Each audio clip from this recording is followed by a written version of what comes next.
Today's podcast is brought to you by Audible. Get a free audiobook download and 30-day free trial at audibletrial.com/newmusicindustry. Over 180,000 titles to choose from for your iPhone, Android, Kindle, or MP3 player.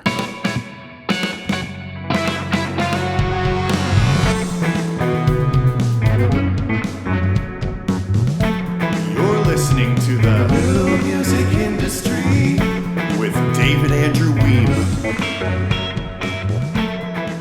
Today I wanted to answer a question that I sometimes see come through my inbox. Now, before I go anywhere with this, I do want to let you know that we appreciate the questions that come through. They really do form the foundation of the content we curate at the Music Entrepreneur HQ, and we do consider content to be one of our most important and strongest assets.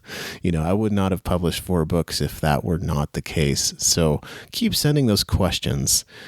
But we do want you to bear this in mind as you listen to this episode. I sometimes get a question, something along the lines of, I have $1 million to spend and I want my label to go national. How would you suggest I spend that money? And this is a really weird question. Let me just say at the outset that is one of the strangest questions you could ask. Now, I understand maybe that is a true concern for you, but it seems to me that it's more likely it's tire kickers that are coming along and asking that question just to see, I wonder if this music consultant guy is any good. I have a feeling he's not that great. So let's just ask, let's just see how he would budget $1 million. Because $1 million seems like an overwhelming amount to a lot of people. Now, if you're in big business, $1 million really is nothing. But for the average person or the average musician, $1 million would be a lot of money. So they just want to throw out some kind of astronomical figure to stump you. Well, here's how I'm going to answer that question. Now, there are hundreds of different marketing channels we could utilize to help your label go national. But I want to address the fact that you might just be a tire kicker to begin with before we even talk about how we might potentially market your up-and-coming label.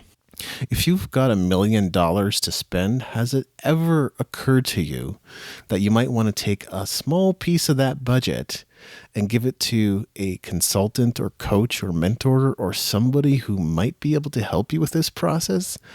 I imagine there's a reason you're contacting me specifically. I'm not saying you haven't reached out to other music consultants, as I'm sure you have. But here's the thing. This is how I make my living. I offer advice and tips and tools for musicians. I create books and ebooks and courses, and we also do some advertising and affiliate things on the website. But I also offer one-on-one coaching. Were you aware of that fact? Maybe not. Here's the thing. If you had said, I have $1 million to spend, and I'm going to give you 10% of that to help us create a marketing strategy for our label, I would be on the next flight down to wherever you happen to be located, and we would begin to get to work on this right away. I would help you hammer out a strategy based on your target audience. But here's the thing. You don't even know who your target audience is in the first place, do you? Because if you did, you wouldn't be asking such a general question. And if you've got such a great label, doesn't that also mean that you've got some awesome artists signed to your label already? Can't you utilize their star power to help you market your label? I'm glad that you've got such great ambitions and a whole swack of money to spend.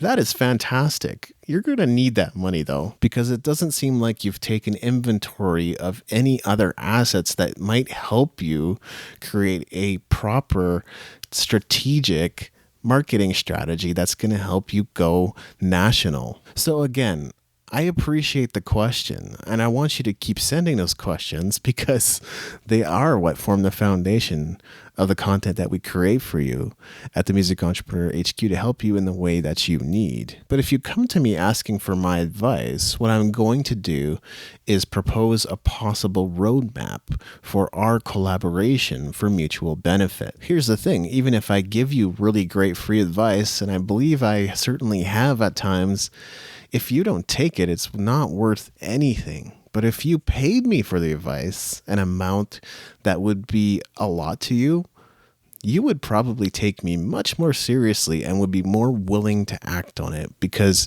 you would be going, I just spent $10,000 on David Andrew Weeb's expertise. I really want to take action on the things that he said because I want to make it worthwhile. And that's how business works. I benefit you and you benefit me. It doesn't really work any other way. So with that out of the way, and assuming you're not just a tire kicker coming looking to see what type of marketing advice I might have, because honestly, I read a lot of books. I listen to a lot of podcasts. I watch courses and videos and read tons of articles. There are so many marketing tactics out there that we could employ to market your label and get national exposure tomorrow. And I'm not just talking about theory here either. I've tested and experimented with a variety of tactics and strategies depending on the type of business as well as the client. So this is not coming strictly from a hypothetical place. It's also coming from quite a bit of experience at this point. Now, you never bothered to define what national exposure meant to you and how you would be able to quantify that, because again, you're not really serious about this, are you? But if I were you, nevertheless, the first thing I would focus on is Facebook ads. It's a really, really fast way of getting in front of the people that might be interested in what you have to offer. Before we get to that, we would spend some time studying and researching your target audience, because at this point we have no clue. You've provided me with no data. I don't know what kind of label you are. I don't know what kind of artists you represent. I don't know what kind of genre or music that they play. So we have no information to go on. But in general, I would target people in North America. And knowing that some of the biggest spenders are preteen girls and teenage girls, that seems to be a pretty good place to start. Of course, it's really going to depend on the style of music and audience that likes that style of music. And since we have none of that information, that's the best I can give you. Number 2, could you collaborate with a celebrity, a well-known artist, or some kind of public figure to draw attention to the business? People get irrational about celebrities. If people really trusted doctors, we would see them more in proactive paid advertisements. Instead, what we see are celebrities helping to promote the brand, because again, people are irrational about celebrity, and when they see their favorite celebrities endorsing a product, they can't help but want to buy it. If you're going to build a label, guess what? You're probably going to need to sign and work with some awesome artists. And by the time they've signed a contract with you, you will probably have a much better idea of how to plan and structure your marketing campaign to help get your label out into the world. Number 3 is direct mail. Now, this might catch some of you off guard.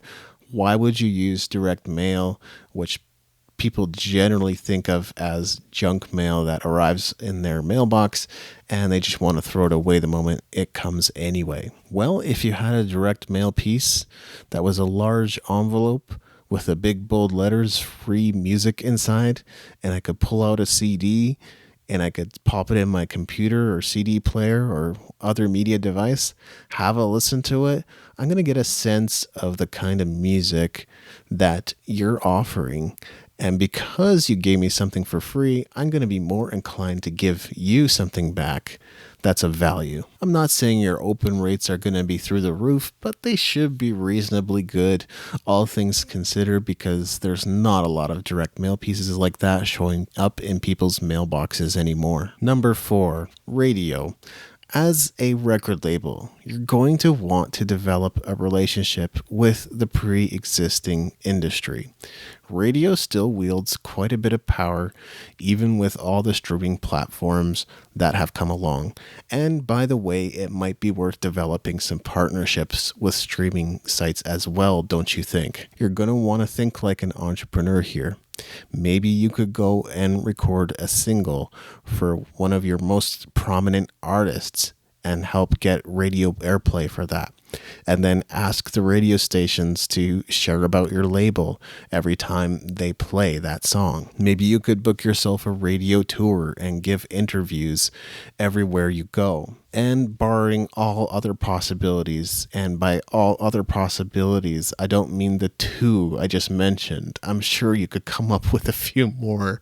Please do. But barring all other possibilities, you can still take out ads on radio. And if you have some great sounding, compelling ads, which again, you might have to hire someone to do, you might want to dip into a little bit of that $1 million. Just saying. The point is that if you're determined to get on the radio, you can get on the radio. Number 5 is TV. Now, we know TV is a form of traditional media, just like radio is.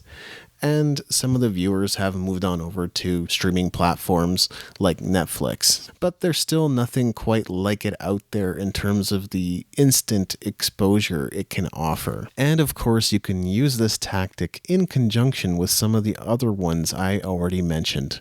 I wonder which one I'm referring to. Okay, think back. Think really hard. What did I say about celebrities? Right.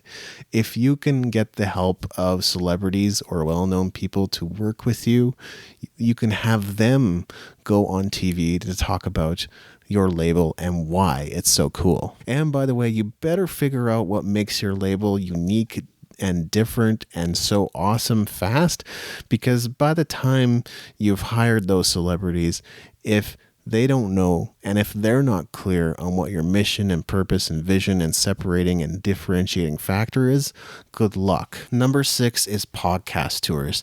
I'm giving you gold here, so I really hope you're taking notes. Guess what? As a record label owner, you are an entrepreneur.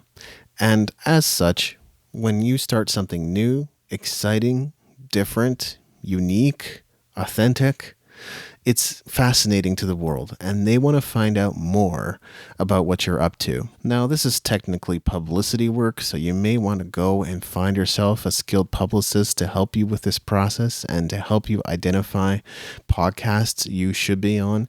If you're going to do it yourself, you can absolutely do it. It just means you're probably going to be sending several hundred emails every single day, and you're not going to hear back from a vast majority of them.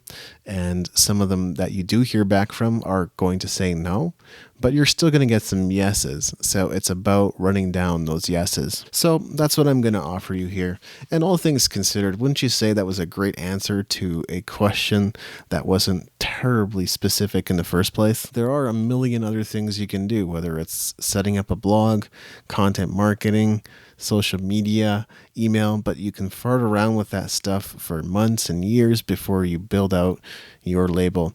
And if instant exposure is what you're looking for, if widespread exposure is what you're looking for, then prepare to be spend some money. And after all, you said you have $1 million, right? So maybe hire a coach or a consultant or a mentor. It doesn't have to be me, but you should probably look for someone that can help you with this. By the way, if you'd like to learn more about marketing, you're going to want to check out my book, The New Music Industry, Adapting, Growing, and Thriving in the Information Age. You can find it at musicentrepreneur.com/ebook. Don't get caught up in the web address. It is both a physical book and an ebook.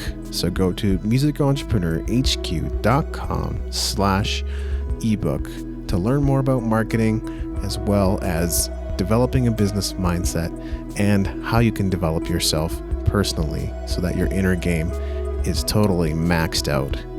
I appreciate you. Thank you for listening. Until next time.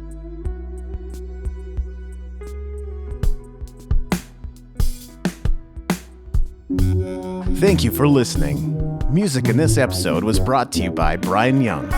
Wherever you're listening to this right now, please consider leaving a 5-star review and comment to help us get the word out about the podcast.